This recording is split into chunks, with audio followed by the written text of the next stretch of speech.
Hi. Hello. Hello. Hello, everyone. Can you hear us? Is this music? Yes, I can hear it on my little speaker. We are coming through.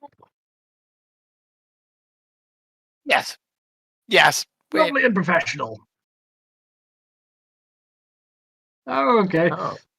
Hi, everyone. Sorry, we're having some technical issues while Bree is attempting to make sure that the sound comes through on her end. But yes, we are back for our third episode of Mr. Kolb's wonderful adventure in Ozland. We're in the process of more shenanigans. No matter how much we try, apparently that's our perpetual mood for this game is either trying to eat something trying to eat us, or asking, are we allowed to eat something?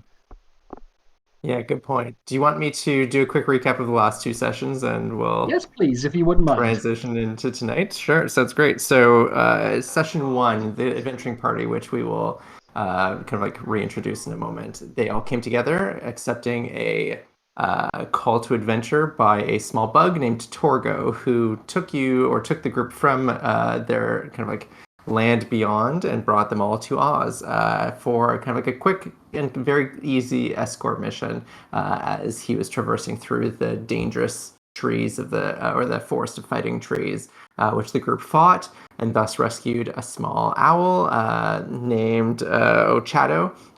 And Chato left, and then the group, with the goal to meet Chato at her shop or at her bakery, went into kind of like the city proper of Oz, spent some time in the kind of like gambling or kind of like games neighborhood, and then moved over into the kind of like police or the kind of like guard station training grounds, got in trouble along the way, nearly arrested. Well, I guess like properly arrested, paid a small fine, and then were released. As the group has discovered that magic is strictly prohibited for the kind of like casual citizen of Oz and is only kind of like granted to those of kind of a specific status.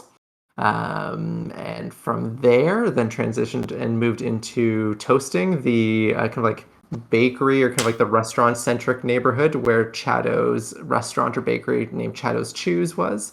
And while buying food and kind of like engaging with Chato, there was an attack by two Kalidas, or actually I've never said that word out loud before, but essentially large monstrous creatures, part tiger, part grizzly bear, that were kind of like deep into the city, which was kind of uncommon based on what some of the civilians were suggesting. So while the group fended off those two beasts, one which is now unconscious, the other which has fled south, the group is now, for the second time in their kind of time in Oz, being questioned by the Watcher folk, or the kind of like civil servants of kind of like safety and security and fire prevention, all sorts of responsibilities. But that is where we start this session. I should also mention that one of those watchers is a sentient croissant, which is what the group is now navigating, as they've already interacted with a gingerbread man who is selling pies.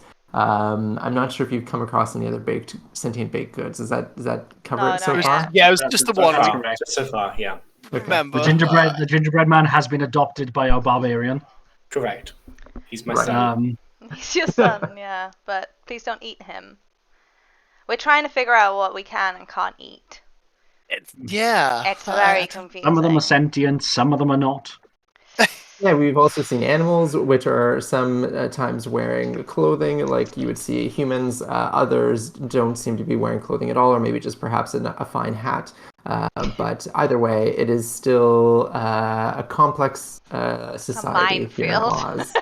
Yes, so as the croissant is kind of like bringing the five of you back together to kind of get your statements, how are you introducing yourselves, or at least for the audience tonight? Whom is she speaking with? I'm pretty sure that she was speaking with the resident fish thrower. Yeah, go Phil, go first. That's me. Oh, introductions or Yeah. Yeah. So I'm a Phil, and I am playing Glenn Boynlegger. He is a studious Some might say Poindexters, but I think that's an awful term, usually used by people that flush my head down a toilet. If Aw. the world I came from has that kind of plumbing, I don't really know.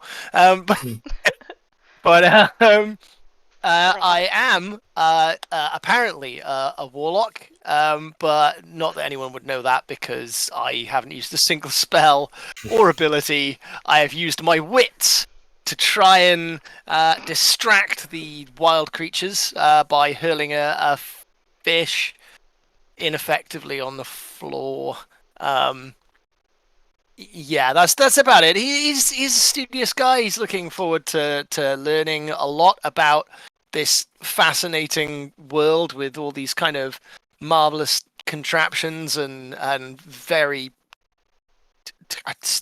We've already gone over it. Sentient pastries. It's going to take him a while to get around that and seeing what strange stuff he finds next. Yeah. Yeah. Glenn, who are you throwing it to? I will then throw the fish then over to my other studious colleague, Seb. Oh, hi, I'm Seb. I tonight playing Griffel Longborough, the little halfling artificer obsessed with trains and toys and They are making. now. They are now. I'm happy. I've made a train into a transformer. It's my new favorite toy. Cute. Just I very think happy Griffin was with it. hanging back a bit. Is that right? With Glenn. So I think maybe Seb is close. Or sorry, Griffin was close by to this kind of like croissant. Would you be engaging with them like along with Glenn, or would you be kind of hanging back and observing? I feel like, because I think during the fight, Griffo was making the transformer train shoot catapult stuff at the Right. creatures, so probably got like a little remote control in their hand and it's just making the train go around in circles. Okay. And so Griffin, who would you be nearby then at this point, based on still being in the conflict? I feel like the closest ones would either be Bree or Ben. I'll chuck the Bree.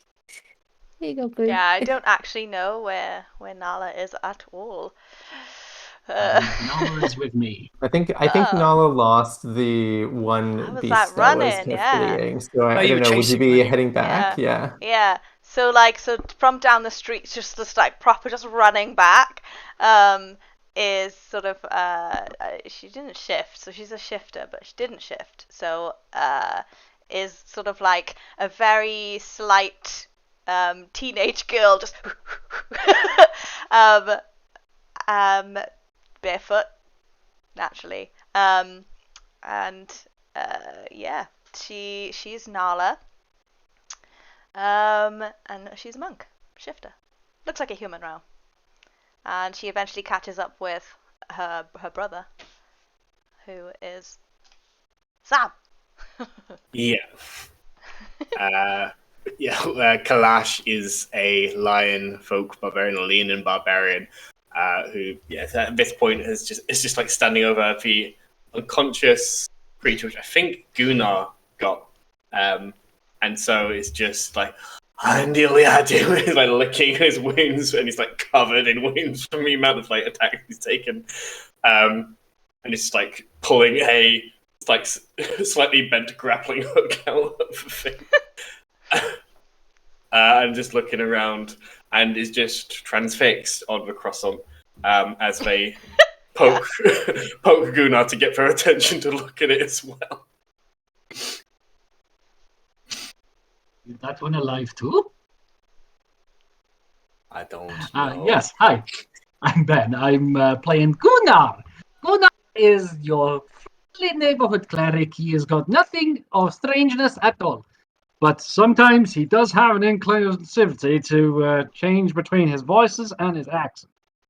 Don't really know why, but maybe we'll find out if I ever get out of prison.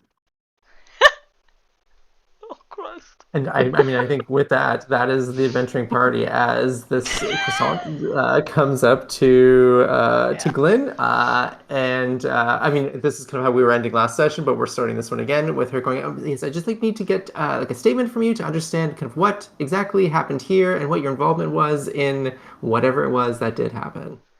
And she flips over a small notepad and is like looking at you enthusiastically and taking notes. Well, we were just heading towards. Had we been to the Owl's Bakery, or were we heading to the Owl's Bakery? Been there. We were there. We'd been there. We had just visited the bakery down there, and we heard this noise. We came outside to investigate what was happening. Everyone was running away, and well, these big furry, tigery, berry, noid creatures were causing all kinds of problems. And we're quite a capable bunch, so we thought we'd try and do something about it. I'm more the kind of person who would lead from the back, I guess, and the rest of the group did what they could to try and either subdue or scare off, which they have. I've kind of done one of each. Yes. Yes. And she says, lovely. And I might just get your name first. I'm Glyn Potamus Pointlegger.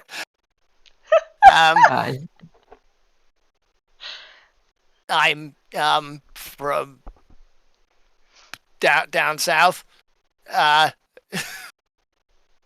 She says, "Okay, thank you." And just to confirm, so with the interaction or with the kind of like small crisis, you ran towards it. You decided to go to the kind of like whatever was going on. You went and tried to sort out what was happening. I thought I would try and get some kind of food stuff to try and distract the beasts. But yeah, by the time I had done that, my compatriots had actually already, let's say resolved, but had already defeated one of the creatures and shooed the other one away. And if I may, would you mind sharing their names as well? I want to just make a note of all that were involved. There's a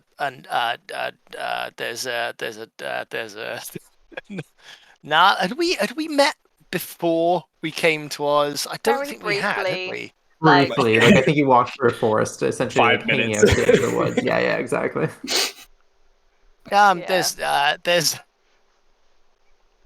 There's a Neris, a Biff, a Grognar, and fuck, Sam, what's your character's actual name? Kalash. And Kevin.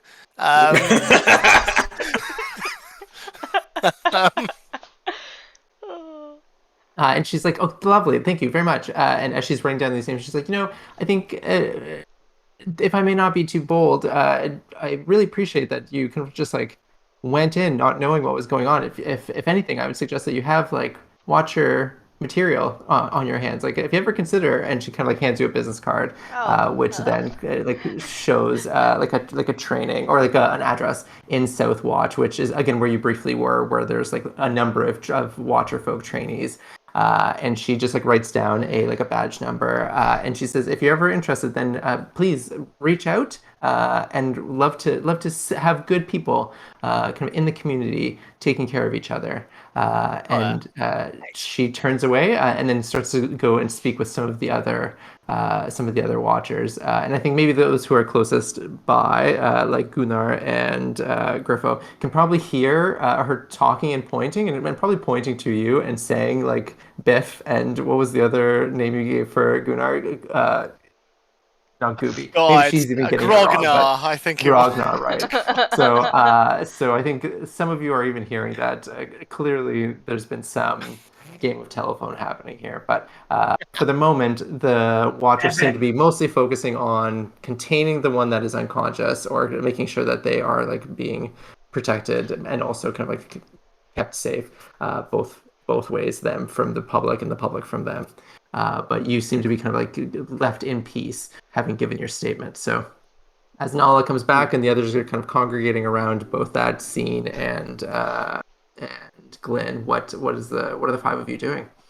I'm gonna wander over to Clash and just go, Kevin.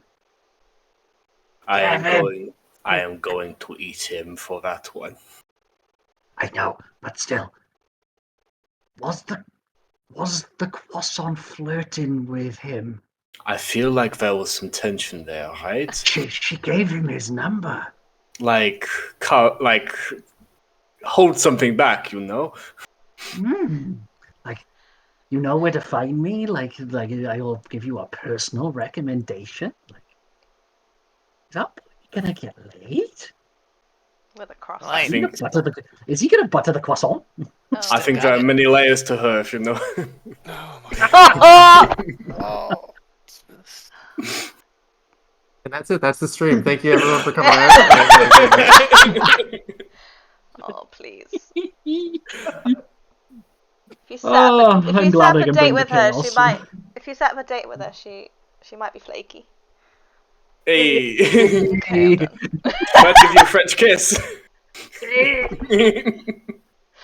Can we stop now? I really like this. Oh, okay. Yeah, I think maybe we should just kind of move on from here. I gave different names because, you know, we might not want to draw too much attention. We had to do some kind of magical things and that. And Or do you just not know our names? I mean, I know. I know your names. I mean, we met this morning. So... All right, Glenn. Yeah, I guess I'm just a little bit shaken up, really. It's not every day that I faced a bear, tiger things. What, you don't do this every day? I do not. Ah. And I kind of look over at Kalash. I'm like, some What people do people don't do with this their every times? day. I don't know. understand. I know. I don't get it. I've been focusing on my education. Same. And then just like swirl like the court staff. So, yes, where are we going next? We should probably go before there's more monsters. Was that a Going croissant? We have to go before there's more monsters. Monsters are fun. That was fun. I had fun. But party could be fun as well. We should go. We're going to be late. Okay. That's true. That's true. It takes us a little while, doesn't it, to get there? I don't think, Glenn, you want to be late. I don't. No, I want to get there and, you know, and see even stranger things than we've already seen. I'm sure. Are we supposed to dress up? You got the... I'm in my best outfit. Yes, but... yeah, you got me a dress. Yes, I know. That's why I'm asking. Are we all supposed to dress up? I don't know. I cannot remember what Little Bugman said. No. But yes, brother, you do look your best like this. I know. Thank you, sister. It's fine. We'll go. Let's go. But yeah, we should. Trading is. Yes. Make a move for. Yeah. So to confirm, you're heading north, like from Toasting into the Garden of Wild Beasts. Is that right? The map. We going directly up and through the Garden of Wild Beasts. Oh yeah, we do that. We need to get a train, don't we? Oh, we just get in the train round. There's no train. There's no train direct to. No, there's an underground that goes around, which is the closest stop. Yeah, it could I take us remember to. correctly, Andrew. Yeah, so Are I think we? the closest or most direct path would be heading north because again, it's going to take 2 hours to go between, or sorry, an hour between neighborhoods. While the Emerald or the E line kind of circles the Emerald Citadel, it doesn't actually stop directly at the Citadel. That's just kind of connects all 4 districts. So if that's the plan, then that's what we can do. It's about 5 p.m. now, so if you're heading north, then it'll be around 6 by the time you get into the Garden of Wild Beasts, and then another hour. So the party didn't start until 8, so you do actually have an hour or so buffer or like leeway between now and the actual event beginning or event time. But Well, as you continue on north, oh, go ahead. Well, I feel that we going through the what is it? The Garden of Wild Beasts. But we've already had wild beasts, so maybe there's more wild beasts. So. I mean, we should be probably ready. ask someone. I mean, it might be like a safari area or something. You know, we might need. I think we'll find out. No. Okay. I don't know. I don't want to really talk to any sentient croissants or She's very animals. nice. Yeah. Oh, Just Cookies. I'm just not used to it. I like we've Yeah. spread man, and this place is quite bizarre. I think it's nice, but will take some getting used to. So, I mean, I should say that this neighborhood is, again, still bustling, although it had quieted down just based on the kind of event that recently happened. As you move farther away in this neighborhood from that kind of like center, you notice that the like restaurants are still busy, the food carts are still kind of packed or like have extending lines that extend down the street. So if at any point you want to engage with someone, you're more than welcome to. You, again, see a number of animals wearing a range of outfits. You see humans. You do see more now baked goods that you're specifically looking for them. Kalash, what are you looking for? Clash specifically does not want to take up much time because they know that they do not have enough time on the clock. So they sort of just get someone on the street and says, "We're going into the Garden of Beasts. Are we going to be killed or can we just go through there?" And so you kind of like turn the shoulder of an elderly woman who is kind of like in like neutral colors but has a really bright red brooch on. And she turns, she's like, "Oh, hello, and kind of like just recalibrates to what you're asking and is trying to be efficient. She's like, "I don't think so, dear. What are you doing in the garden?" We are making our way through. And she says, "Okay, to the Citadel." Yes. Yes. And she, Yes. Yes. 2 feeble thumbs up, and she's just like, "That sounds lovely." And she like pats you on your, I don't even know if she could reach your shoulder. I think she's probably a peck. And she's just like, "You have a nice time there." No, can't eat this one. We do not have time for this. No. But later. Okay, let's go. It's like, "Goodbye." I'll remember you. And she's like, "And I'll remember you." I think I have a date. Jan Panif has become Oz's dating sim. That's fine. So as you continue on through toasting and through and past all the smells and all the kind of like old buildings of wafting scents, you quickly transition from this neighborhood, which kind of like just like at a hard edge with a wide yellow bricked road separating the 2 neighborhoods. You can see, just as you kind of get out of toasting, you can see already that the garden is very much an honest description, full of manicured plants and kind of like tall trees. This is a botanical garden. And also from this distance, even as you just kind of start to get into this, we're saying neighborhood to kind of just describe this region, but in this garden, the wild beasts probably refer to the number of very large stone sculptures that you can see dotted throughout the garden. So pretty close to you, you can see a like roaring tiger with a like long tail with a bow tied around it. You can see a number of kind of like deer or stags that are kind of like ramming against each other, all carved out of stone. You also see a chicken that is standing on top of like a large boulder, looking regal on top of it. And there's like winding paths. There's a number of people, both picnicking and just like walking and kind of like obviously using it as a thoroughfare. But in the distance, you also see the spires of the citadel. Gunnar, what do you want to do? Can I have a look at the lion statue? How Sure. Yeah, why don't you lifelike is this statue? roll a survival check? You don't immediately see a lion statue, but the tiger stands out. So if you're looking for it, a lion, probably not far. 14.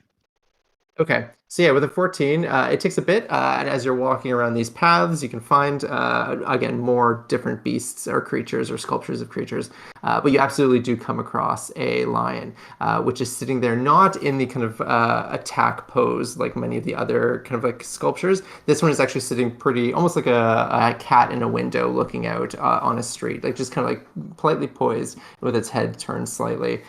Their mane has been kind of brought into a like almost like a ponytail. Does that make a lion tail with a bow at the top?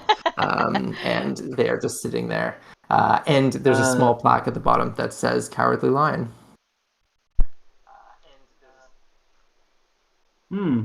How lifelike is this statue? Oh, great. What is the roll for like masonry? Roll maybe is there an arts check? I've played Dungeons and Dragons Investigation, before. maybe? Yeah, that seems Yeah. reasonable. That's perfect. I'm Luna, what are thinking you trying to do? Can I help? With identifying a lion? If I sit next to it. No, literally just gonna go. Cowardly lion.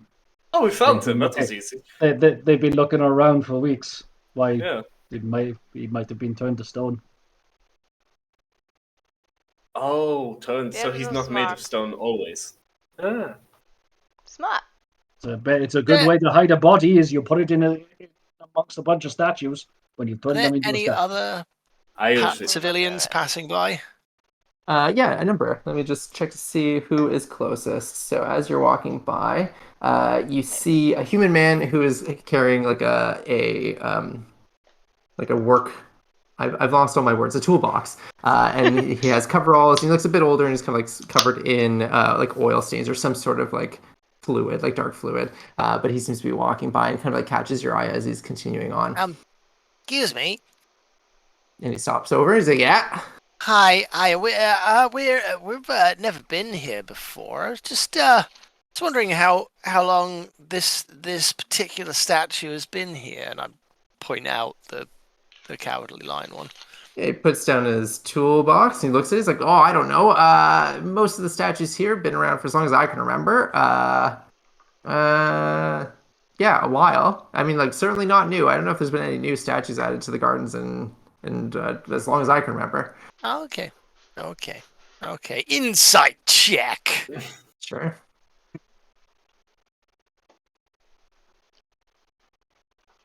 Ten. Okay. Yeah, you get the sense that he's honest, and maybe his information isn't the most researched. Like he's not maybe the most invested in these statues, but he seems to be speaking with his sincerity. So whether he's telling the truth or a mistaken lie or an unintentional lie, you're not sure. But he doesn't seem to be trying to deceive you. Fair enough. Okay. Nala would like to just run into like the trees and stuff. Okay. She's gone for So a bit. while you're chatting no, with we've this lost the mechanic, bolts into the wilderness. I would describe it it's not so much a forest as it is like I think you could find like a cluster or like a garden bed that has like a number of like manicured trees that almost looks like a diorama. So it seems more like you are standing inside this like manicured flower bed. I essentially want to go. Just want to run around it and be like, "This is very interesting. I don't understand it, but that's cool." Okay. Yeah. Running around beds. I think you can see a number of people who are picnicking and are just maybe casually watching you as you are enthusiastically running around from flower bed to flower bed, but not paying you too much mind. There are also people with kites. There are people just kind of like setting small boats into the water's edge because, again, this neighborhood butts up against a large lake, which is where you can see that emerald fixture or building standing on the other side with a bridge that bridges the gap between the two. I take an interest in the boats. Okay. Yeah, so as you wander over, you can see that there are a number of people who are making small paper boats and just setting them off to see how long they last before the water soaks in enough and takes them down. So are you engaging at all with the two adults who are making these paper boats? Can I? With the chaos party. I'm just running around. Yes, exactly, the chaos party. I might have a way of making the boats last longer. Can I have a go? Okay. Yeah, the two like middle-aged men, both in kind of like neutral kind of vests and coats on, and kind of like turn to you, and they're like, "Oh, what was that? Make them last longer." Yes. And then they kind of like cross their arms incredulously, and they're like, "Let's see it." I'll go into my little tool belt because I got a tool that gives me everything, and I'm gonna try and give like a glue substance and like put it on the boat and that to make it waterproof to set it outside there. Nerd. Okay. And I think there's probably a number of kind of just more spots in the lake where either the kind of like bits of boat have gotten waterlogged and are just kind of like sitting on the surface now. And yours, actually, what does your boat look like? How are you folding it to look? I feel like I try and make it as detailed as possible, like a mini pilot boat. Oh, Very okay. complicated. Okay. Yeah, roll a sleight of hand check for me just to see how well this is constructed in your image or in your vision. 6. I think it's amazing. Okay. Okay. I think That's what matters. I think just like origami, you really have to have a mindset of, oh, I can see what I'm looking for. To them, it looks like a regular boat, but to you, it looks like a resplendent, just like epic pirate ship that you put down on the water and then send off. And it breezes by the like bits of paper that are still kind of like sitting on this kind of like green lake. And it continues on and probably well past your, well, maybe not past your field of vision, but it is now a dot in the distance. And you can see that the two men are still watching it, but also very grumpy about this, and are not immediately acknowledging how much shame they've been put to in this moment. Fine, I don't notice because I'm just excited about the boat. Okay. So the two of them are looking at Grumpy, and you're just like happily looking out into the water at your little boat baby being set off into the great green beyond. Yeah. Boat baby. So while Griffo is doing this, what are the others up to? What's everyone else up to in this garden while you are killing time or just like exploring this neighborhood? Are you sure that it's not the lion? I mean, it literally says cowardly lion. I would like Is there to help.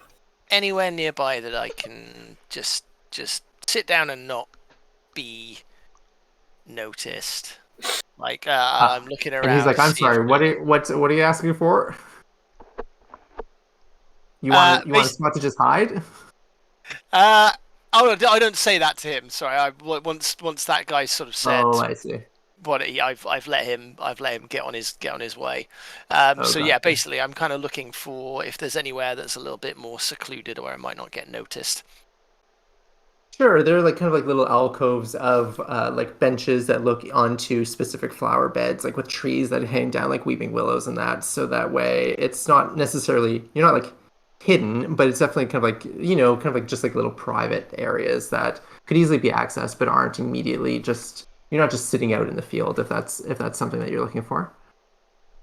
Everybody, there's a dog on the stream. Yeah, in that case, I would like to just be like, can you guys just make sure that you're like in the path so that if anyone's coming by, they notice you and don't notice me for a little bit, and I will go to one of these areas, and I will spend like because we've got the whole the pirate ship happening at the same time as that. I'd like to ritual cast detect magic. Okay. Yeah, sounds good. So Are you, that takes like- about 10 minutes, correct? Yeah. Are you like hiding? You're not hiding from us or anything. No, not from you. I just sort of say like I'm probably gonna try. I might try a little spell on my own. I just don't want to get noticed and arrested. Can I? fine. At I some can- point, can I be like, "What are you doing?" I was like, and I just do the really awful like as I'm looking through like Tyler. I just do the spell, Oh, and then how Oh. good is your balance? What? How good is your balance? The best in the world. I'm gonna do a handstand. It's like stand on my feet. Okay. Why? We are gonna be distracting. Oh my days. Yeah, literally. I mean, I'm gonna need 2 acrobatics checks for both of you. I think Gunnar to Beautiful. start because I think Gunnar, you're the base upon which Kalash is Can I building argue upon. athletics? Oh, sure. Yeah, I'm into that. I think Kalash is definitely acrobatics, but I'll give you athletics. It's an 8. Okay. So a Anyway. little more challenging for Kalash. You're gonna need to beat a 22 or a 22. 19 or 20. Didn't do it. It's a 10. Okay. So It's like I don't even reach your like feet. I just crash into you. okay. Again. I'm just gonna continually do this over and over again until they're done. Okay. Yeah. Worst and I think circus you're performance. starting to draw attention in a way that mild Streisand effect. Like I think you intentionally trying to like keep the attention off of Glenn. Are now people are starting to kind of like congregate around you two, just hoping to see this happen. They can tell that what you're trying to do. It's not happening, but they're just really excited. While that is happening, it sounds like Nala is watching Glenn. Yeah, Griffo I will is like watch other things as well. And you'd be like, okay, I understand what he's doing. I would just to check that no one's around, especially Yeah. any people or pastries who Oh, are there's- police people. Pastries are people too in this place, all No, right? they are, yeah. Police, Fair point. you know, policemen, police people, police pastries. I don't know. That kind of Police Uh, entities. put. So But, no, yeah. no watchers. You don't see any of the Watchers. watcher folk Okay, in this cool. small crowd that is now congregating around Gunnar and Kalash. While Griffo is setting the boat a sail, and Nala, you're watching.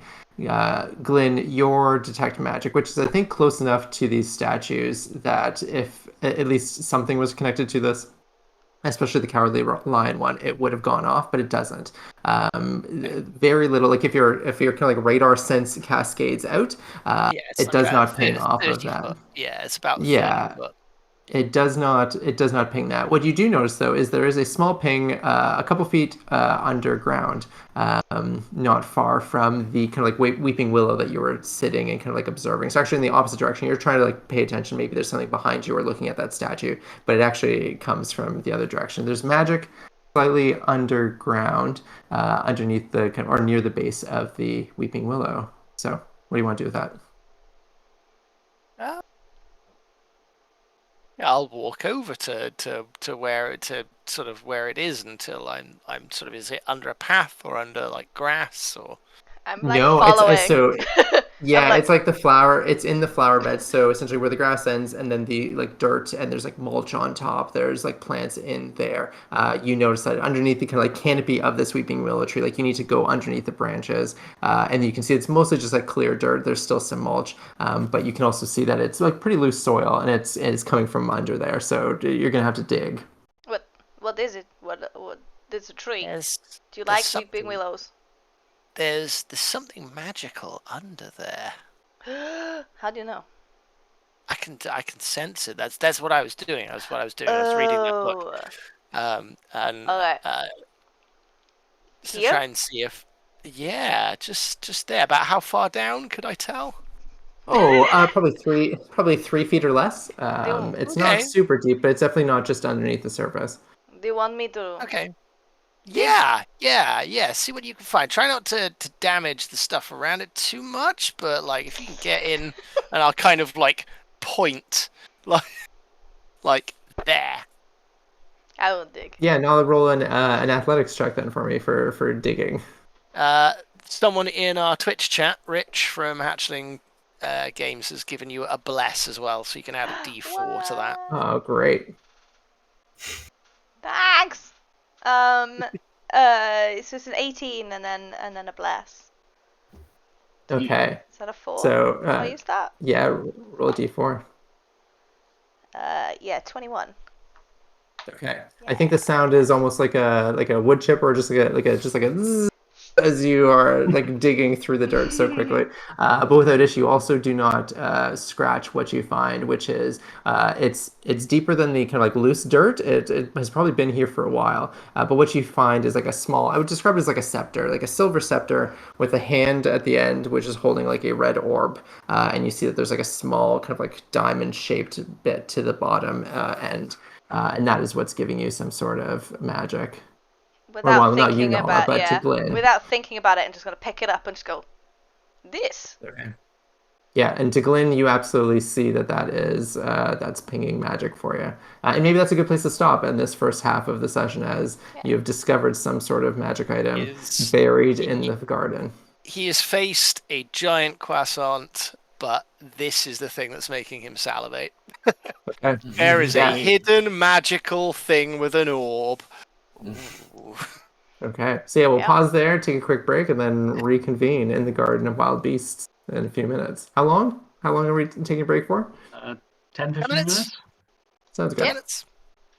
Great. Yeah, cool. 10 minutes, and we'll be back with more Yeah, we'll see everyone daft soon. nonsense. Cool. Bye. What we do. Bye.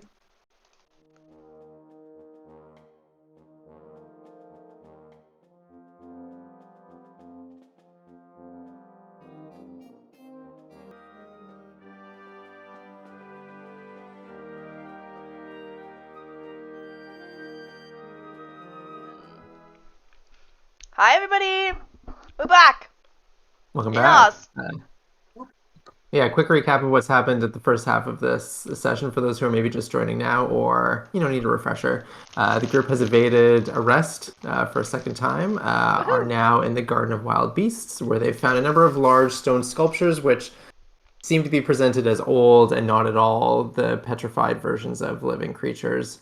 In the meantime, Glenn has, while trying to investigate this, unintentionally discovered a scepter that seems to be giving off some kind of vague magic. So that is where we reconvene, as Griffo is over by the water, showing up these two old men and how to make boats. The others are now either distracting or actively looking at this scepter. So what's everyone up to? Okay, Kalash. 50th time's the charm. Let's do this. Yeah, do another roll for me. I want to see if this is the one. I feel like that's a soft 20. Soft 20. Okay, so now Kalash only needs to roll a 12. Natural 1! Oh my lord. Okay. So what is this just a display of ineptitude look like? I don't even jump. My legs are so tired, I forget to jump. And could we fumble? I don't know. If you'd like to which? So, I don't know, fumble rule. So, we fail, but no, we succeed, but at a severe cost to myself. Oh, okay. I'm into that. Yes. What would you like to? What would you like to do? I'm trying to think what would be most. So, I so would succeed in the acrobatic. Yeah, tell me how your success looks. I'm trying to leap and land on bare feet with a big ta-da. Okay, here we go. Okay. I'm going to have to get more brain damage. You land. You land there. I land, my legs wrapped around his face. Oh no! Something happened. Kalash, take me on a date first. Oh, and I like try and push their head, and that's when I fall off myself and like brain myself. I'm happy to take some damage as a result of this. Yeah, I think so. I think we'll do the equivalent of falling 10 feet. So roll a 1d6, and that's actually I'll roll the d6, and you can take that damage. Cool. So four points of damage as you fall. And I think at this point and with this exchange, I think the crowd is kind of like, all right, this is getting a little blue now. And then folks start to disperse. They're like, this is not what we like. 49 times, joke's on me, but number 50, joke's on you. So they wait until the move on. 69th time. It's amazing. Yeah, and as folks are walking away, they're like, just before you did anything. So Just with when that, your trousers. Look, it's your for you. goal. Yeah, your goal has like dispersed folks are moving away as you can see that Glenn and Nala are holding or near this scepter.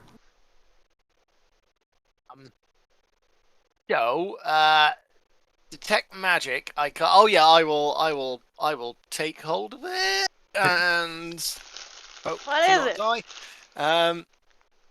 So it doesn't tell me what it does, but detect magic will allow me to see like what school of magic it used, like what type of magic it is. And this is one of my two great weaknesses with D&D is distance and the schools of magic. So you're getting two types of schools of magic from this, which is maybe gonna too many peeks behind the curtain. One is like a kind of like a binding or a locking, or the category of like sealing or protecting or something like that.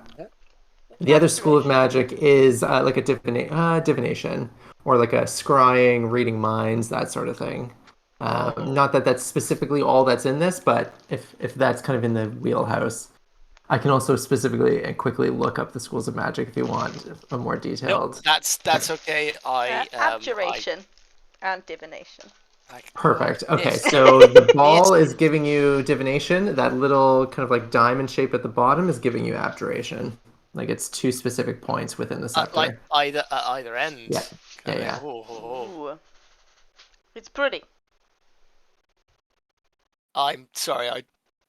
I live in just under the roof, and not a wasp. Something has hit my roof, or one of the tiles has just fallen off it. Sorry, very distracted. It's very pretty. Yeah, I'll be like, Nala, this is wonderful. Thank you. You found it. Yeah.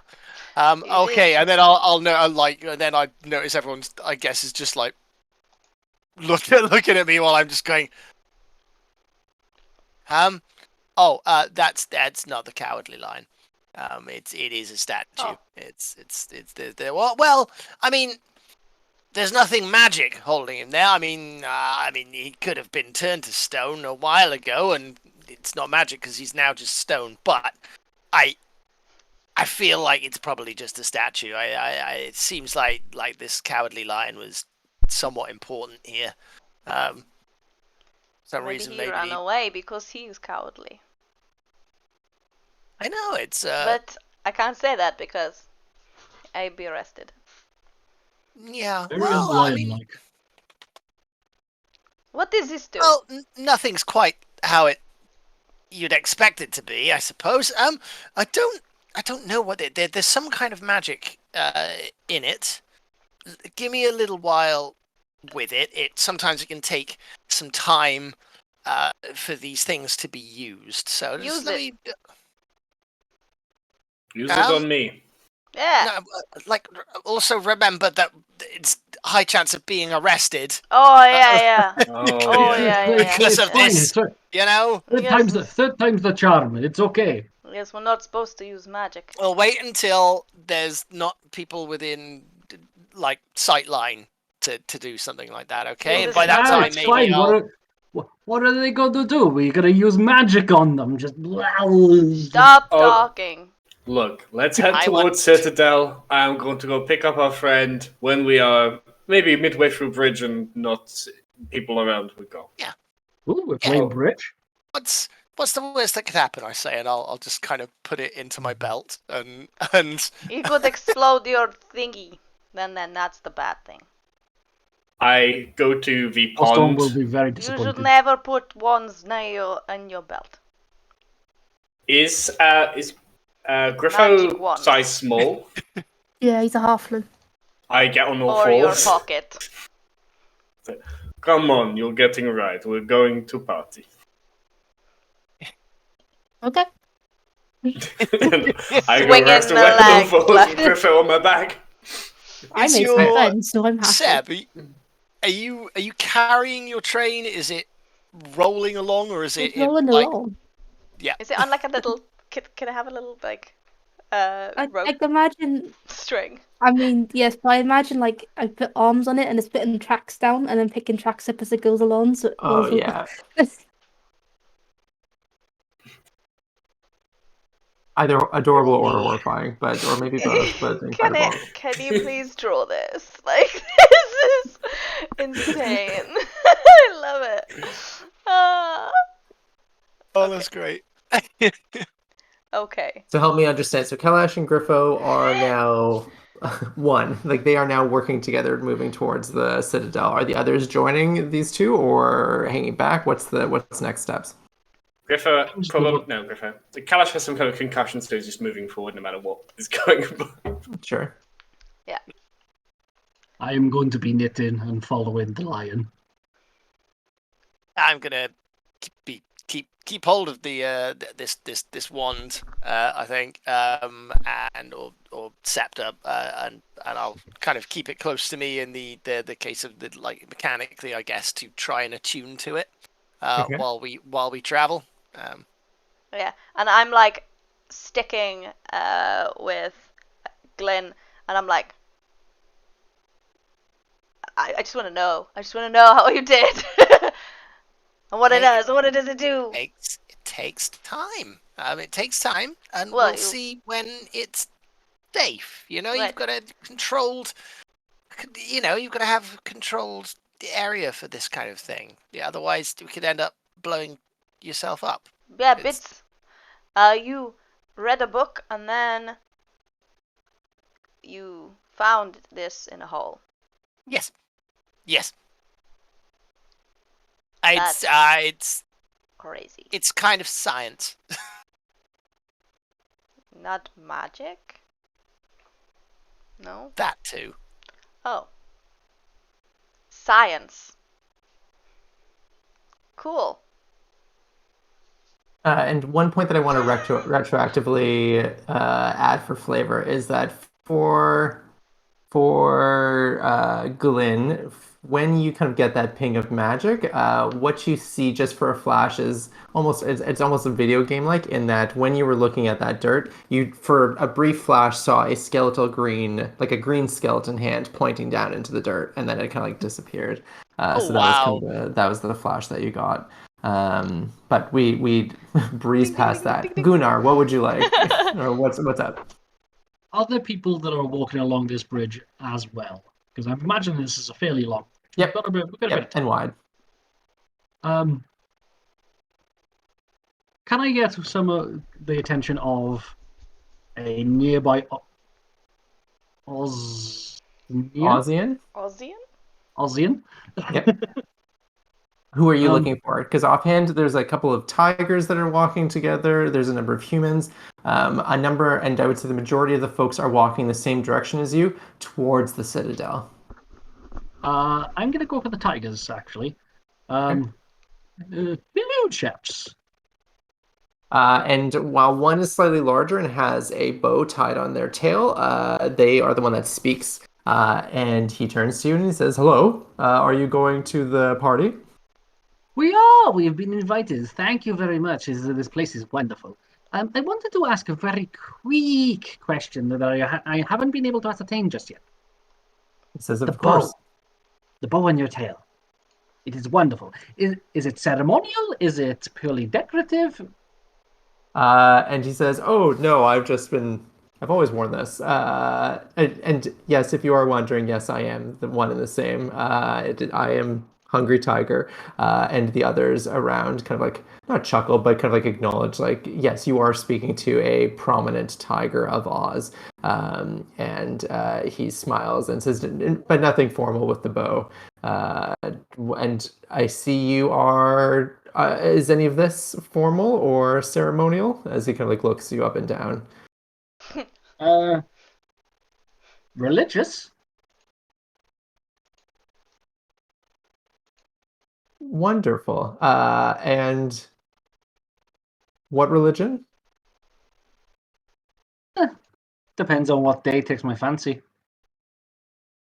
And he says, "Oh, interesting. Well, if I could ever interest you, or if you're looking to add another religion, then he kind of like nudges one of the other tigers, who I don't know where they produce it from, but hands literature that they then hand it to you, which is basically just a small or like a single fold pamphlet that says, "Have you heard of Wogogology?" As they hand you the pamphlet, and there's like beams of light in front of a silhouette of a bug that actually looks very much like Torgo. So that is what they hand you. And looking inside, it says like, "Are you looking for like health and wellness and success? Have you considered Wogogology?" I will read this in depth. Thank you. I have something that I must complete while we are on our journey to the palace. But then once I get in, I will sit down and I will read this. I am very intrigued. He says, "Oh, lovely. And if I find you at the party, please do. I'd be more than happy to discuss it further." Thank you. And with that, the knitting that I've been doing, I am specifically turning it into a bow, and I am going to be putting it around the lion's tail. Okay. That's cute. So while Gunnar is talking to that tiger, what are the others doing as you're crossing this bridge? And I should clarify, we're probably going to get to the Emerald Citadel around 7:30 in world time. The party's starting at 8. And I should also describe this large kind of like brick or yellow bricked bridge is extending over this kind of like emerald green lake, which you're not sure is the water actually green or is it just reflecting the kind of like giant emerald spires coming from this central structure, which sits atop kind of like a gently sloped island with other bridges that extend into the other of the 3 cardinal directions. So, Kalash, what are you up to? So my walking speed is 35 foot. So as I get to like a bit ahead of a group with just my normal walking speed, I wait for them to catch up by doing push-ups. Once again, rebuilding like the swelling of my pecs and just my general musculature because that is the outfit I am wearing. And that's what I do the entire length of the bridge, and it gets obnoxious, Griffo, very quickly. So I'm still on your back, yeah. Yeah, just up and down with you on my back. Mm-hmm. So annoying because you have to switch from there to like there and then back. Oh god, very annoying. When I'm they just stop happy at to one have of a these friend. various...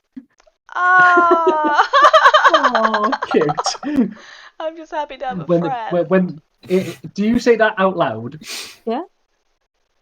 In Griffle that doesn't case, have then, the wisdom to stay things quietly. I'm sorry. then at that point, how long is Griffle's hair? About medium. I mean, it goes down to the shoulders. Cool. So I'm going to put the bow around the lion's tail, and I'm also going to put an identical bow into their hair. Like, all friends here. Oh, you got a bow now. Make you look even prettier than normal. Sure. Okay. Sure. Wow. Emosh.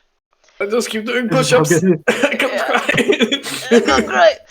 Oh, okay. You look great. Pain! Drink through pain! And the whole time as well, I'm just gonna be sort of like trotting next to Glyn, just still like, I want to know the magic. As an aside, just you all remember, all of you have now got some various piece of knitted crochet item. Is mine knitted? Give me a scarf. I think you gave me a scarf. I gave you a scarf. I also made you a scarf. Oh yeah? And then I've given to because you complained that you wanted a scarf, so I made you a scarf. I don't recall. Okay. And then now the other 2 have bows. Oh, Showing my friendship. cute. But yeah, I'm absolutely just Power transfixed on every single second. I'm like, this is gonna do magic. Oh, just like watching Glenn's scepter? Okay. And help me understand the Yeah. attunement again. How long does it take for something to attune? It's usually like sometimes it could be more specific, but usually it's like an hour, isn't it? Or is that right? It's usually like an hour. or would Okay. it be like a long rest or something? On Gotcha. average, it's usually an hour unless they state otherwise. Okay. So then I think the timing works out well that like as you're continuing through the garden and then over the bridge, and actually now what you see seems to be a line forming that kind of extends out from these large emerald double gates that extend from that kind of like walkway from the bridge goes up to those gates where there seems to be people lining up. And you're pretty confident, even just from folks some walking up actually holding presents, despite what the invitation said. You're pretty confident, oh, these are people waiting to get in or actively like kind of in line to get into the event. So by the time you get to the end of the line, which ahead of you are two maybe like early 30s women that are standing there without a gift, the scepter kind of attunes to you and you recognize, oh, there is a command word on that bottom kind of like sculpted diamond that if you say it then will open up, but I don't think the attunement would give you what that word is. I think you just know, oh, I need to speak that to open this up.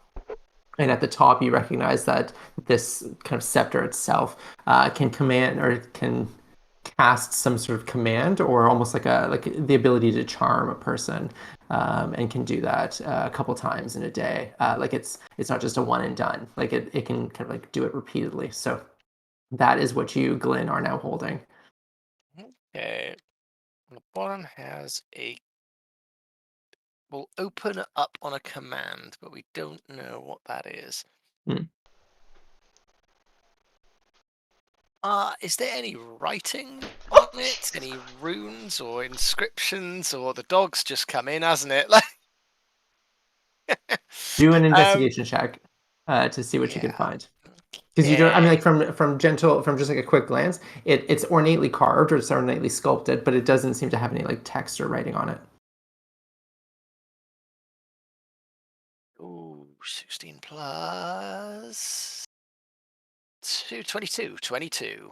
Okay. Yeah, you find, well, you're not, yes, I think what you recognize is that there doesn't seem to be any formal writing, but something that you do have to go off of is that hand that's holding the ball seems to be holding or is wearing a ring. Like the sculpture itself is also sculpted to look like it's wearing a ring. And on the back of that ring seems to be a pyramid or a triangle shape with a small eye carved into it. So while that doesn't necessarily give you too much to go on, that does stand out as like that seems to be some sort of specific crest, or it looks like a ring that you like dip into wax to like make a seal. Okay. Looking around, can we spot anything like that? Yeah, like I'll take a note of that because we're probably going to somewhere quite important and keep a lookout for that kind of insignia anywhere. Yeah. You're telling so me I guess to look out for it as well. Yeah, Yes. roll. I Yeah. guess I think while you're in line now, just do a quick glance, just to see if you can pick anything out of the congregation or that kind of like queue. Yeah. Oh. No. No. No, that was a 6. I rolled a 2. Boo. Is there anybody else who's looking or actively kind of like trying to scope out the scene? Yeah. Too distracted by the shiny. I'm probably too disturbed. I'm going to get +1 perception. I hate not having proficiency in perception. It makes me uncomfortable. Because I rolled a 4, so that's a 5. Okay. 13. Yeah, I got +4. 13 for Griffo, is that right? Sad. Okay. So, and sorry, Gunnar, did you roll as well, or did you? Yeah, I'll sort of. Okay, so Kalash has not been actively changed to squats now, which is we're giving some Griffo some elevation. Oh, great. Okay. Can I give Griffo a help So you've action? got a higher vantage point. That's why. Can I give Griffo help if they want to roll again? Absolutely, Kalash. Yep.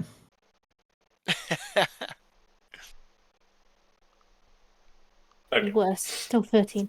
Okay, so I think while the others are maybe like not even really kind of able to pick up on anything, Griffo, you're pretty confident. Oh, this doesn't seem to be like a symbol that you're seeing. Like you are seeing crests and you're seeing different sort of insignia, but that one seems to be missing from the various kind of emblazoned capes and kind of like shield on kind of like formal armor and such.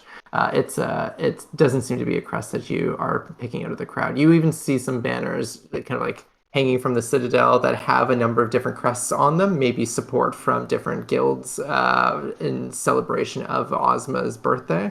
But that one is distinctly missing, or you're pretty confident that that doesn't seem to be something that's showing up here.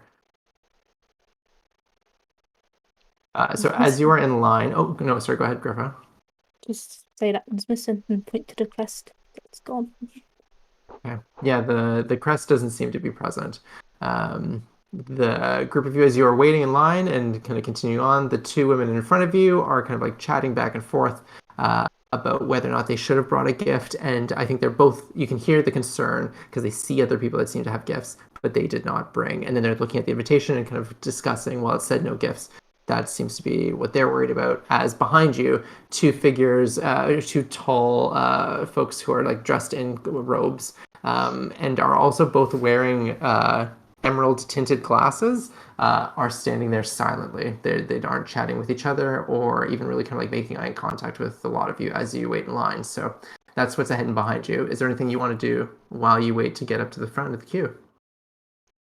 Be like, what does it do? What does it do? What does it do? What does it do? Well, it does a couple of things. So the bit that I kind of think that it can be used to, like, affect someone's opinion of you. Like it can you can charm them. Mm-hmm. Very interesting. We run into trouble again. You know, if one of us ends up in trouble with the what was the Watchers. security, like watchers? Yeah, the watcher folk or the watchers. If we run into trouble with the watchers again or something, maybe we'll see what that does. You're not gonna charm us though, no?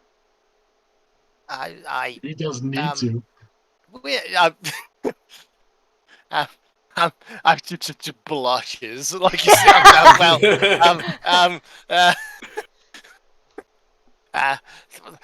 Exactly. We're all friends now, aren't we? We've been on this incredible adventure already, so you know. Yes. So, and we'll keep an eye out for that insignia. See if it gives us there's something else that it can do, but I'm not quite sure yet. You need to find like a triggering word to make it work, but I don't know what that is yet. Open. What about go? I mean, what about again? I will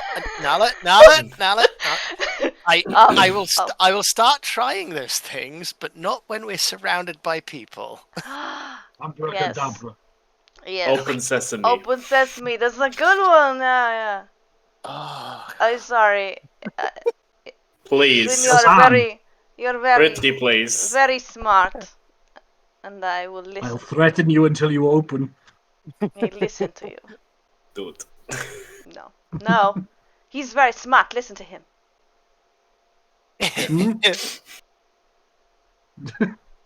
So as you are continuing to speak words to the scepter, and nothing seems to be working, the folks ahead of you get up to the front where those two large emerald doors, which are open, essentially are admitting folks single file into what is kind of like a holding area.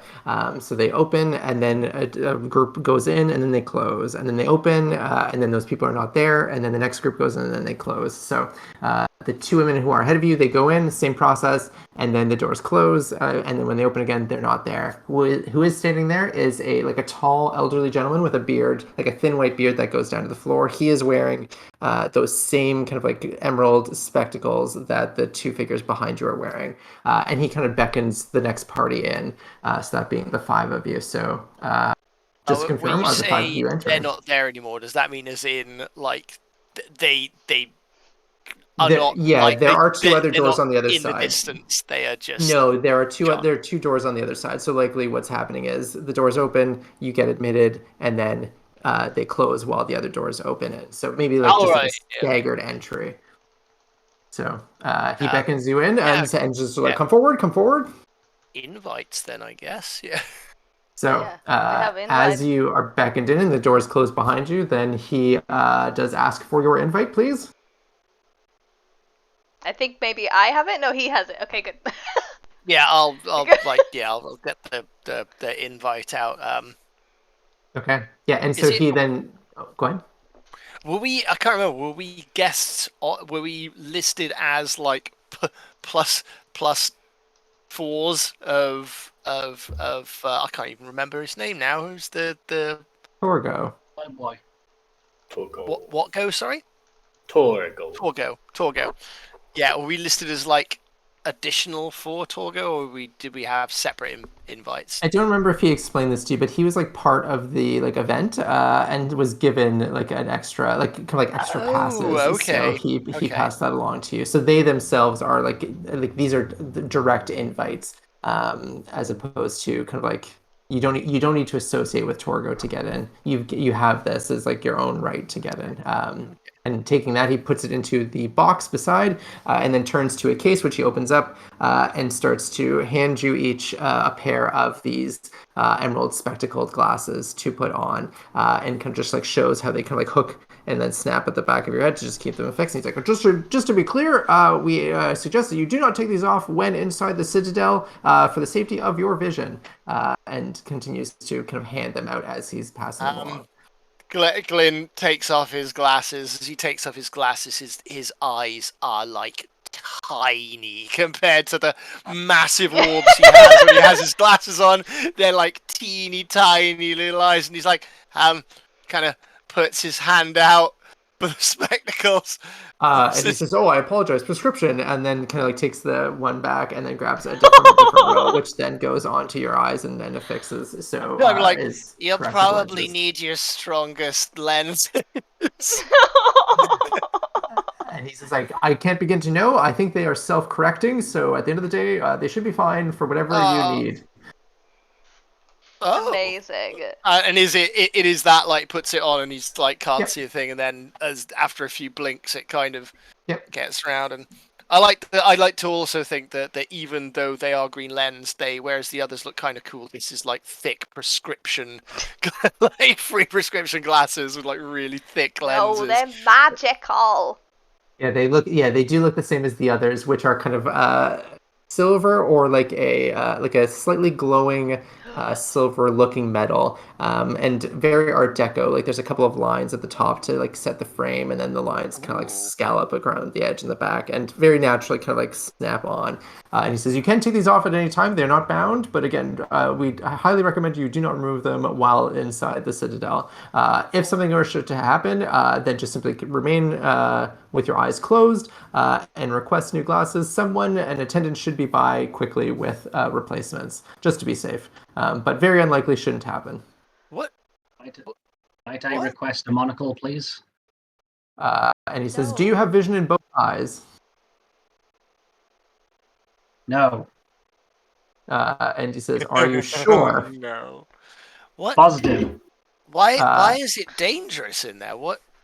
And he says, very well. And I think he explains this as he's handing Gunnar the glasses. And he says, oh, the issue with the kind of like structure itself is that it can cause blindness if staring at the radiance of the gemstones too long, as he hands Gunnar a single-lensed pair of glasses. That's fine. I'm also going to take another one and then put the two monocles in at the same time. I look at Just Griff, walk forward. like, And he says, very well. I think you might not have, and he kind of like looks, he's like, I do see that there isn't a tight seal on where the one extends over top of the other one, so... I'm going to be honest, my guy. There hasn't been a tight seal on me in years. And he says, I don't understand, but very well, you can keep those, and good luck. And to the others, he then says, is everyone feeling comfortable with your glasses? I'm comfortable with the glasses. Why is... Yeah, but not why is comfortable the- with this conversation. I mean, I'm sorry. I mean, this is a beautiful structure. This is our first time here. But why would people live and be in a building that causes you to be blind if you... It sounds so dangerous.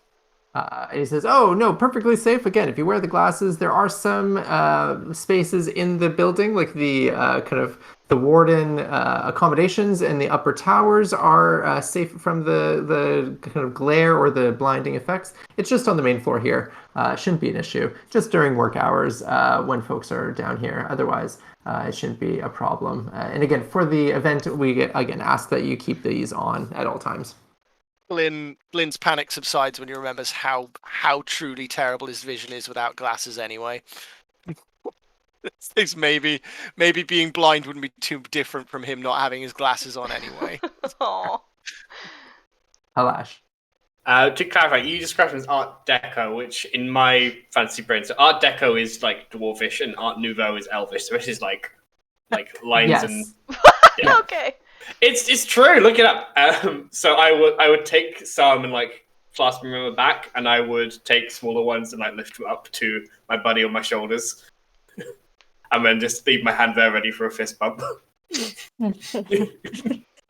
And we rock it. We rock it. And we walk. You're there for like the next 10 minutes, like. No.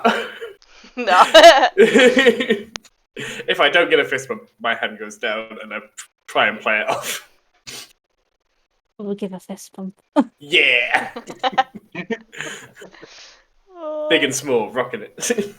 And I think with that, everyone has their lenses. The guard at the gates then kind of like looks over, checks everyone's kind of fixtures, very much like amusement park ride. They're checking the seat on the roller coaster before everyone kind of goes into takeoff, and then kind of like rings a small bell, and those secondary doors open up. And those doors open to what looks like a small walkway that extends into, you can see a greenhouse past it. And I mean, greenhouses may be used liberally in that everything you can see now is green in this house. So as you are kind of like looking to either side, you see small walkways that continue around, and folks seem to be kind of like, some are milling about and just standing and not loitering, but just kind of like mingling.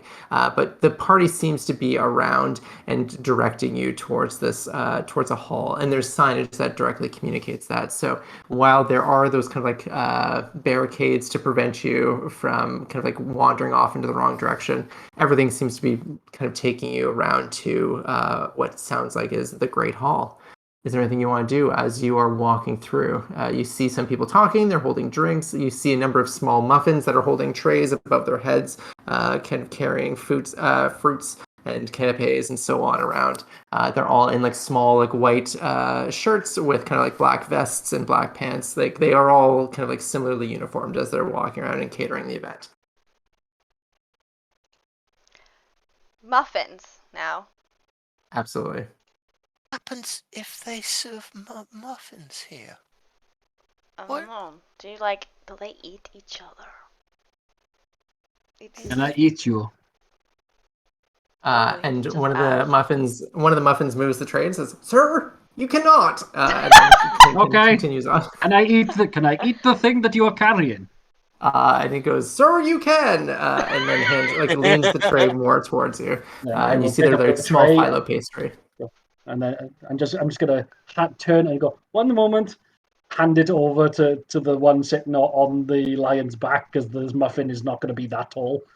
Well, so Big- Kalash, I think, sees a muffin that is like hanging on, like he is not letting go. So I think you've lifted up the muffin. He's like, and then you're moving him over to, and then it sounds like you're just like handing Kalash this giant muffin. He was like, I hold him and I just lift him even higher. That's good. Brother, that's good.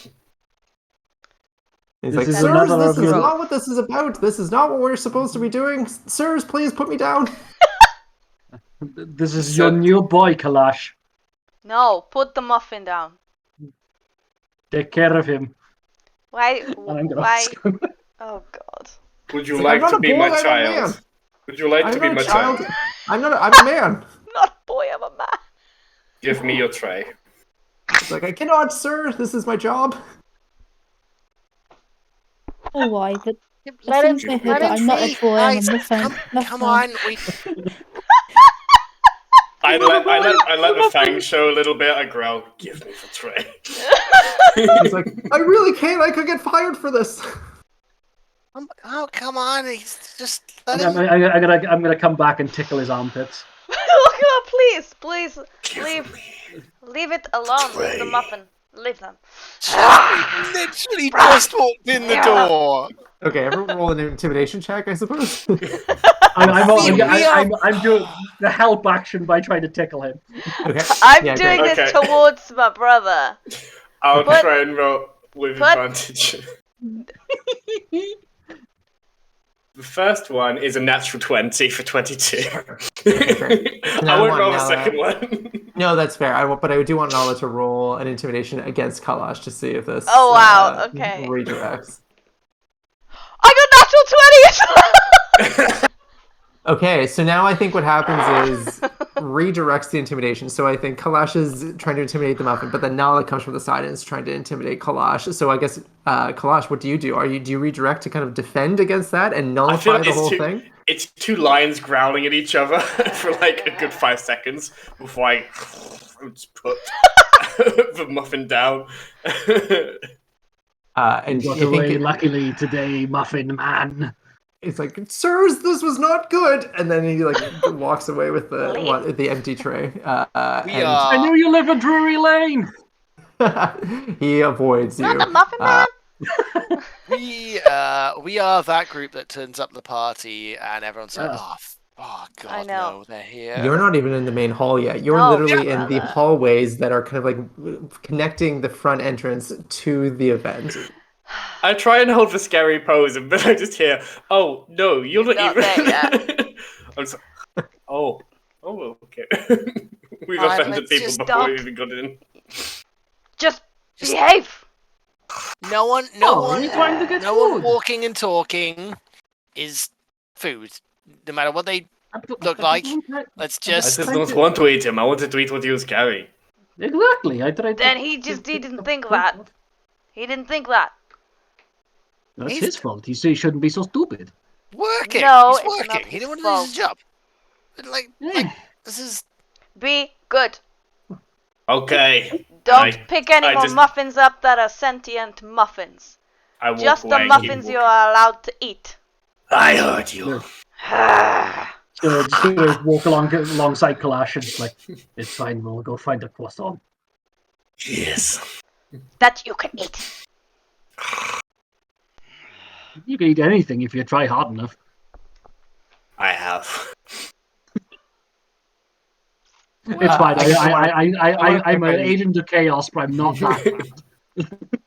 Is the group heading into the hall? Or do you want to continue out in this Yes. hallway? No, that's reasonable.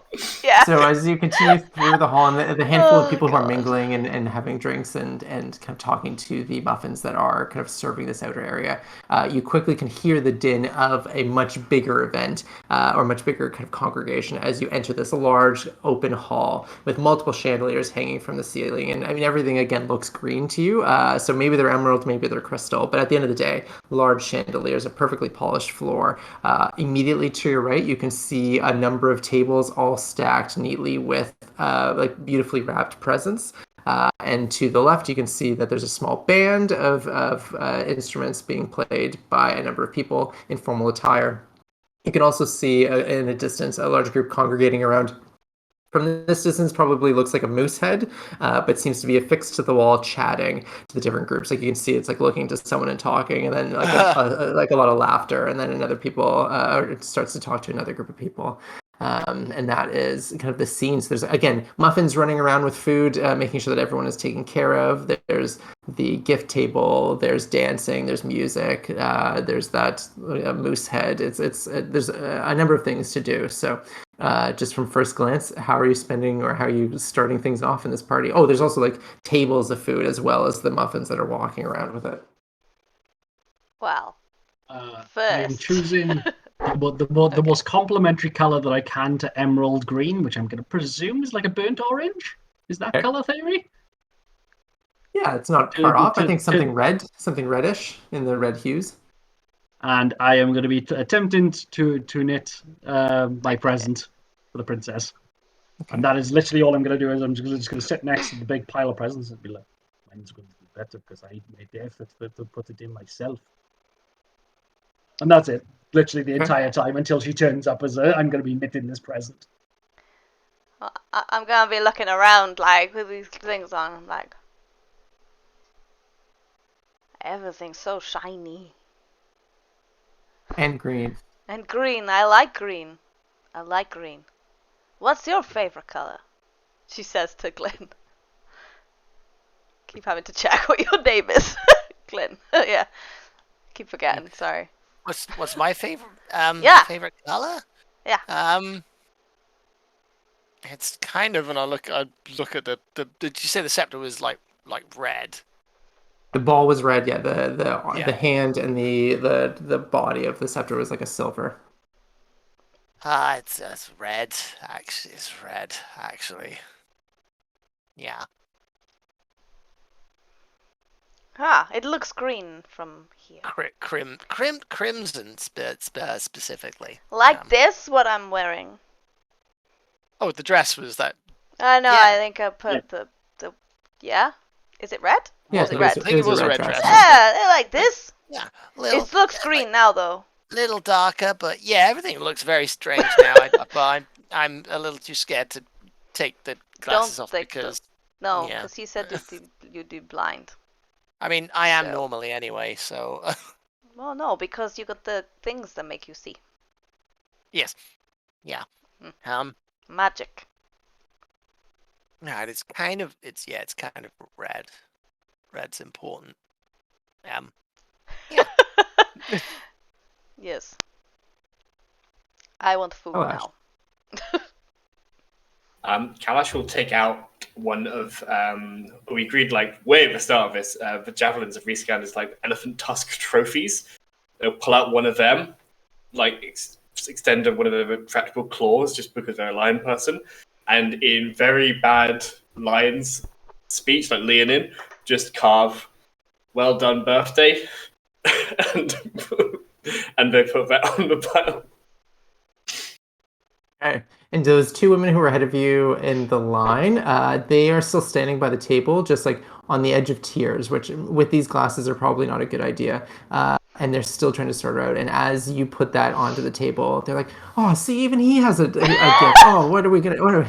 And they are stressed beyond belief as you put that down. Do you need a gift? And they're like, "Oh, yes. I mean," and then the other one elbows them, but like the one is being completely upfront and honest. Like, "Oh, if you have anything, and if you, and nice to meet you. If we could just something." I don't want to go away too from the scene, but I also see that Ben has a cool idea as well. Okay. So Yeah. Gunnar. So that is what I'm knitting for. Is I was going to give them the gift so then they could put their name on it and then put it on the. Oh, okay. Because I ensured that they were feeling bad about while we were in the queue. Okay. Yeah. So I think Aw.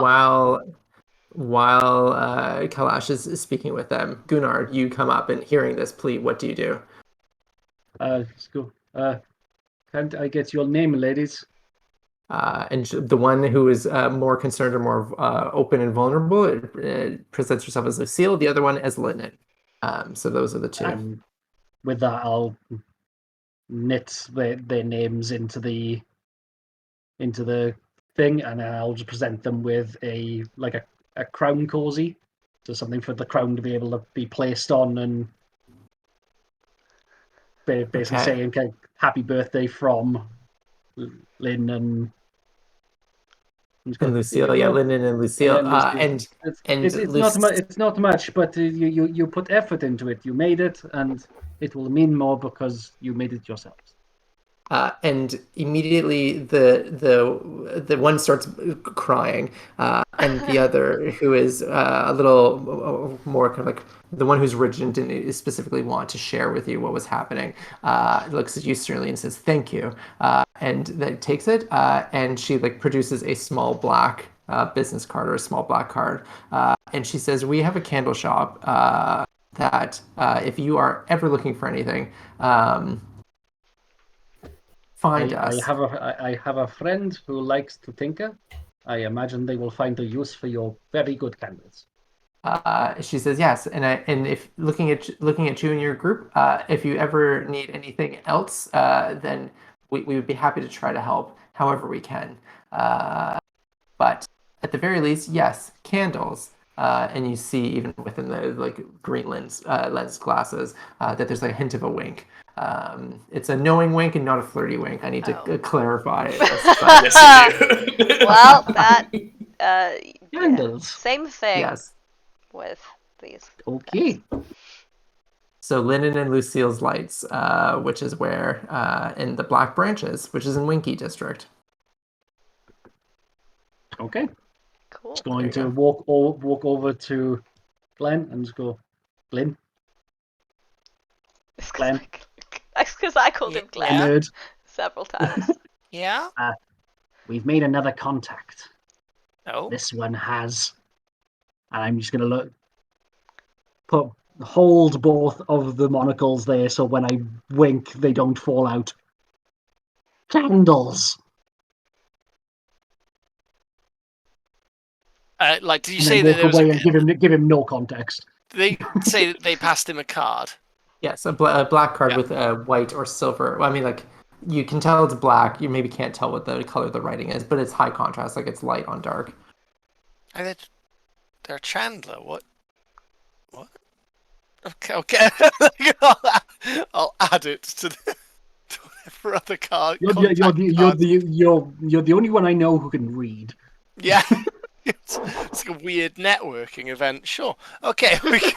And real quick, Gunnar, before we go to the others, Gunnar, I want you to roll a Constitution save. My eyes.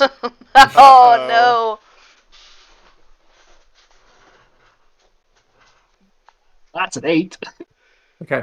So you, even with the pretty good seal, despite in confirming what the guard at the gate suggested, that seal is not tight. That you are noticing that one eye is starting to sting.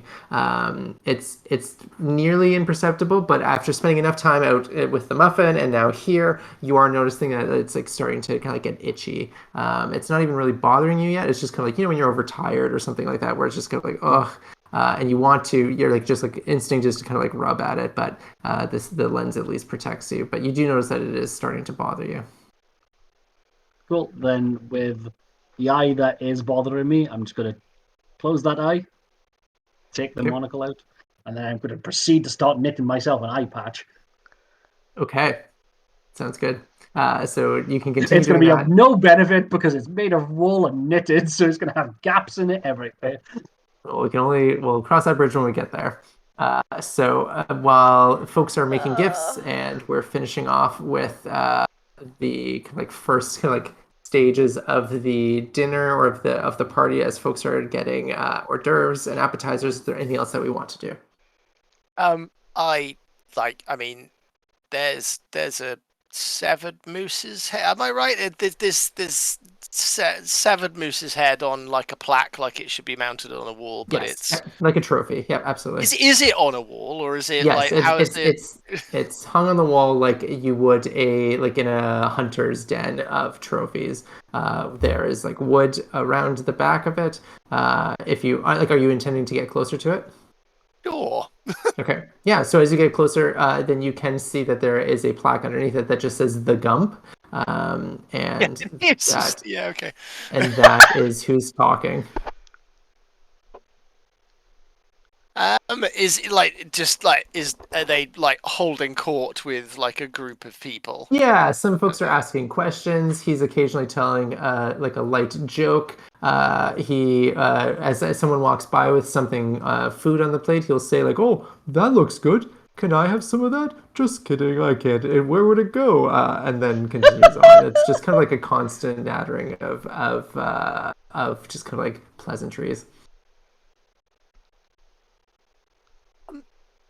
Yeah, in that case, I'll be like, hello. And he looks over and he says, "Hello." Hi, I'm a guest here at the party, but I've myself and my friends have traveled very far here. We're quite taken aback by how different this place is. Where I come from is very boring in comparison.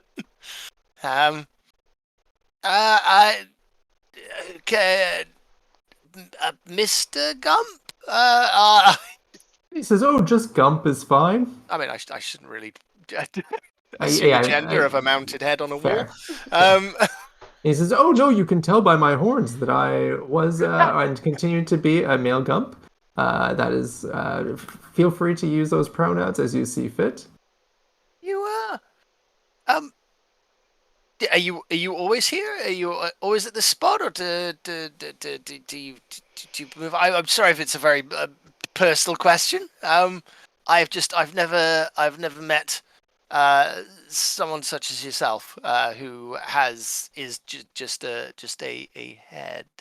No, thank you for asking. I do not usually spend time in the hall. I tend to be hung out in the reception area to keep guests company. But, with everyone in here tonight, thought it'd be nice to spend some time with folks. Normally during the days, there's more of a view where I look out the windows. But here inside now, I don't. I have plenty to look at and to speak with, like you yourself. Is he talking to a Fascinating. moose? Again, if it's not too personal a question, how are you alive? He says, "Oh, that's a great question. That's far more complex for me to answer. I would ask, how are you alive?" I was bored. Have I offended? No, I think he's just curious of like, what is it that makes you alive? I was I was born of parents, and I have sustained no major injuries that have required any amputation or anything of such. Lucky. I am feeling increasingly uncomfortable talking about such personal matters with yourself, but I am just, like many of the things I've seen in the past day, am unsure of whether I'm awake. And she says, "Oh, forgive me. I don't mean to intrude too much, and quite frankly, I can often get ahead of myself. So with that, I would like to give you, if you need space, then you're more than welcome to it." No, that's certainly. What can you tell me if you're here, if you're here a lot, then anything you could tell me, features, things I should look out for while I'm here. He says, "Oh, I mean, it's closed off tonight, but if you come back during kind of like regular hours, I would really recommend going through the greenhouses. Number of plants that are only found here in Oz, here in Oz specifically grow here in the greenhouses. So, if nothing else, any kind of like herbologists or biologists are welcome to walk around. That'd be my suggestion." Okay, that sounds great. Okay. He says, "Oh, actually, I think if I may, I think the ceremony is about to begin, or I think she's about to make an entrance." And he turns. Okay. Yes, Kalash. Kalash is going to, rather than squat, is going to take one of the hors d'oeuvres from one of the passing muffins and is going to fully sit cross-legged, so that Griffo is at a height with the present table and is going to sit there just eating their hors d'oeuvre. Okay. I'm gonna and just sort of look up and watch as Griffo works. Yeah. Griffel's gonna make a little tin man mini soldier so he'd put on the gift table. Oh. Okay. And then I'm gonna be like, I think I've probably stood next to you guys anyway and be like, is he talking to a moose head? Yeah, I'll be like, nice. It was wonderful. It was wonderful to meet you. And then walk off and be like, An actual conversation. I ship it. Yeah. I just spoke to a severed head. Very I'm briefly, not sure if that says more about you or it. Yeah. Yeah. Charming fellow. I will take me some time to understand this place. Anyway, I think we're about to beat the guest of the. Oh. Yeah, just before she makes her grand entrance, I think the group who are at the present table are greeted by Torgo as he bounds up onto the table and says, "Oh, hello! It's great to see you all here. Welcome. I'm glad that you could make it. I see. Where's your friend? Where's the fifth? The one with the glass? I mean, we're all wearing glasses, but the fifth one." Where is, yeah, don't know. Where is he? One who normally wears glasses. You talking to a moose? Something. Are we all there now? I think we're all there now. Yeah. Oh, okay. Then he was just You like, couldn't "Oh, see okay." him behind me. You couldn't see. I'm too big. You couldn't see him behind He's me. like, "You're absolutely right. Okay, great. I want to make sure that I kind of saw you and make sure that you were all together so I could say hi and welcome. And well, it sounds like something's about to start, but if just like stay here and I'll come back later and we'll chat after the kind of like greeting and welcome, okay? Nice to see you again. Yeah, he gives like two tiny little insect thumbs Aww. up and bounds away. And as he bounds away, then I think the lights dim and the hush kind of falls across the group. And Sam And disappears. Sam did not like Kailash passes out underneath the table. Oh no, he's back again. It's that concussion. Okay.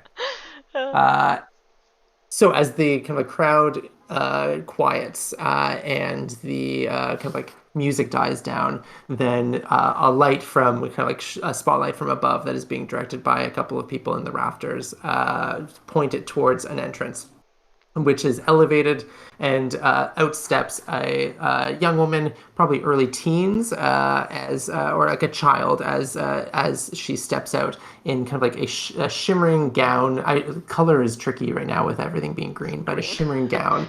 She has a tall crown on the top of her head. 2 large flowers on either side kind of hanging down from this crown. And she kind of like steps forward and speaks with a kind of like a magically amplified voice. The first that you've kind of seen anything like this. And she speaks briefly and politely as she says, "Welcome, everyone, and thank you for joining me in celebrating my birthday. I see," and she kind of like gestures over towards the table of gifts, and she sees, "I see all of you have ignored my rules, and for that, I'm very upset." And everyone kind of like laughs, like they all kind of like acknowledge that she isn't actually upset about this. And she says, "I hope to speak to each of you before the night's end, but if not, then I already apologize. Please find me at any time this evening, and I would love to connect with all of you. I hope you have fun and enjoy." And then the spotlight kind of shines away and dims as she moves around. And there's a light applause, exactly, as the group continues on.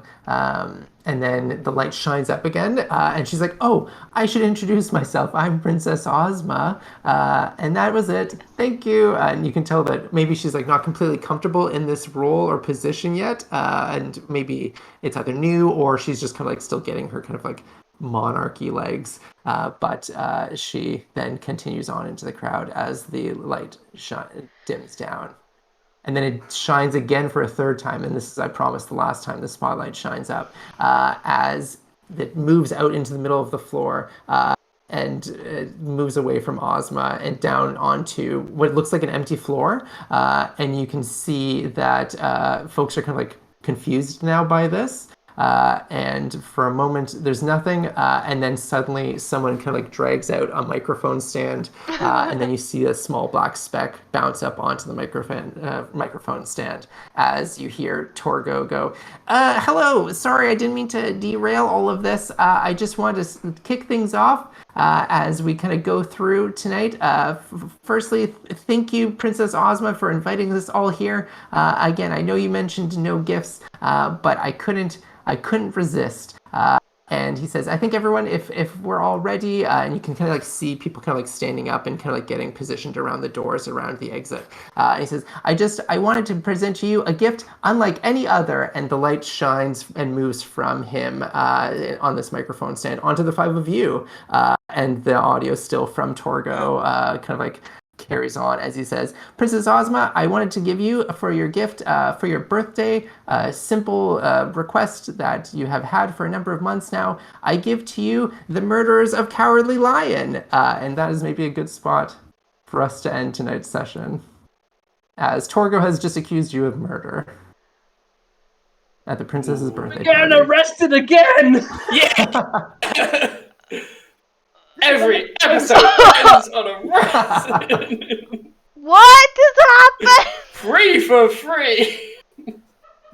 Yeah, it's a hat trick. We're going for it. Torgo!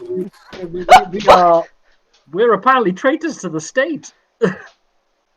We only been here 6 hours, 8 hours? Yeah, a little shy of 8 hours. Yeah, I think you got there around noon. 8 hours. Yeah. I'm gonna kill so many people.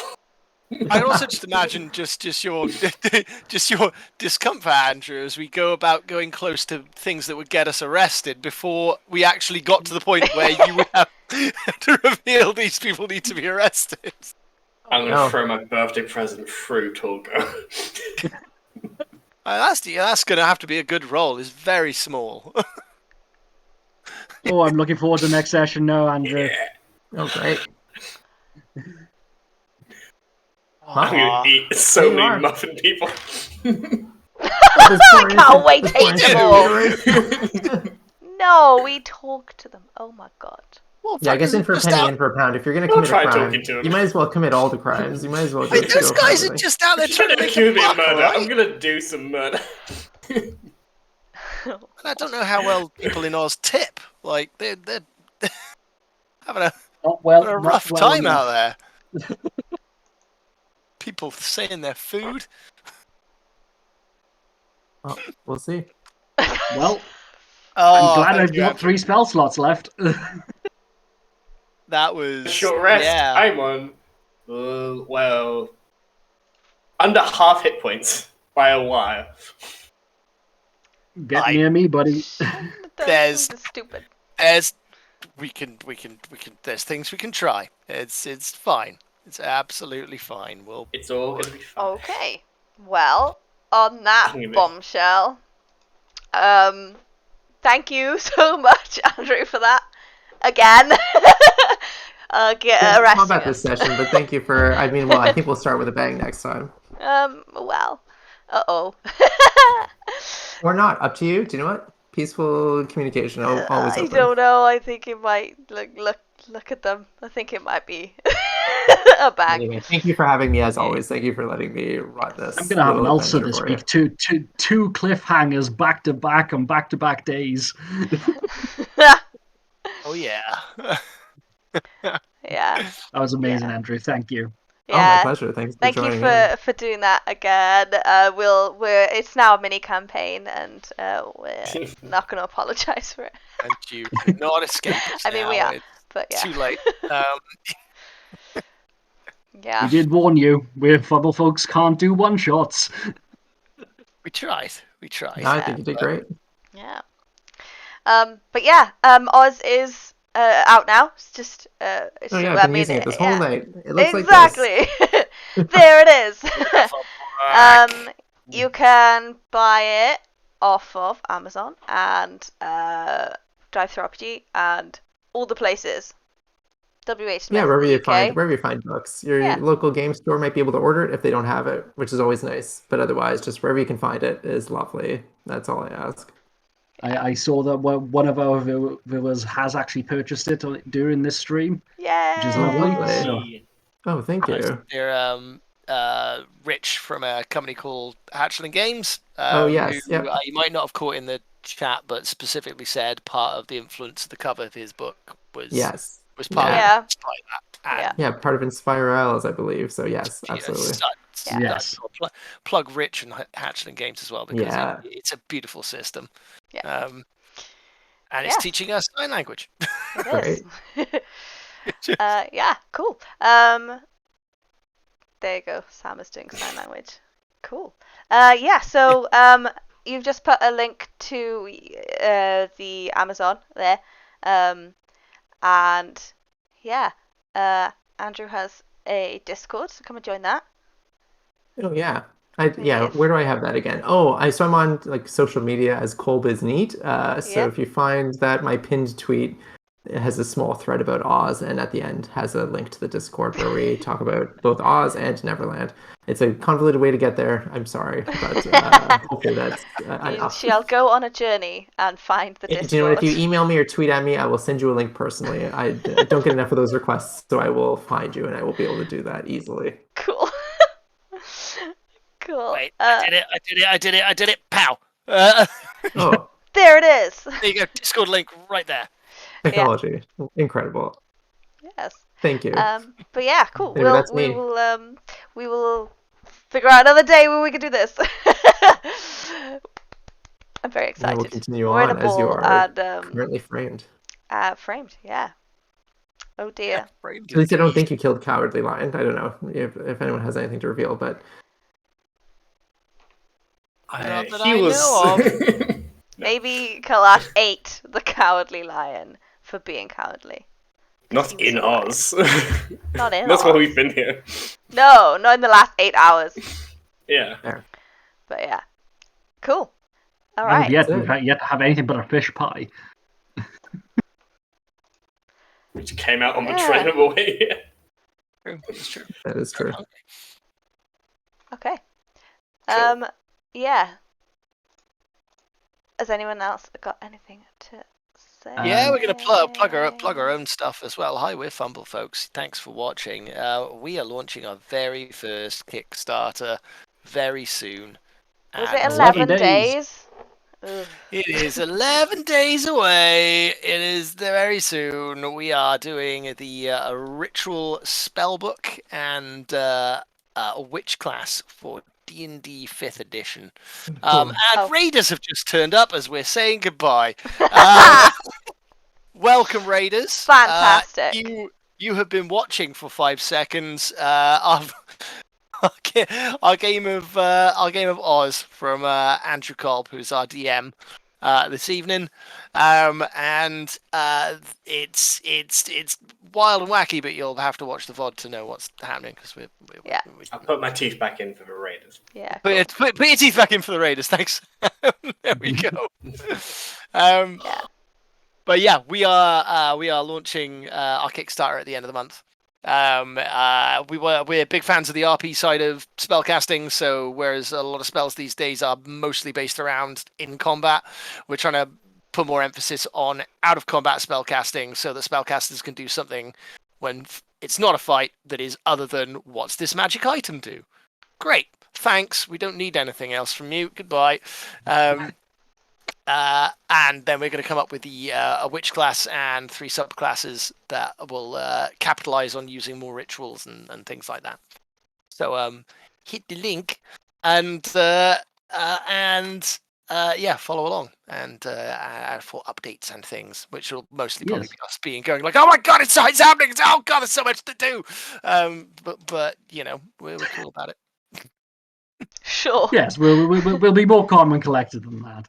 As I say, we also have a event that we're going to on Saturday in Oxford called Tales from the... I can't never remember what they renamed it.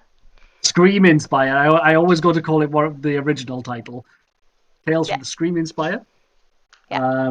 Which, if you're interested, you can come along and see us. We've got merchandise and badges and lovely, lovely goodness and support your local TTRPG communities.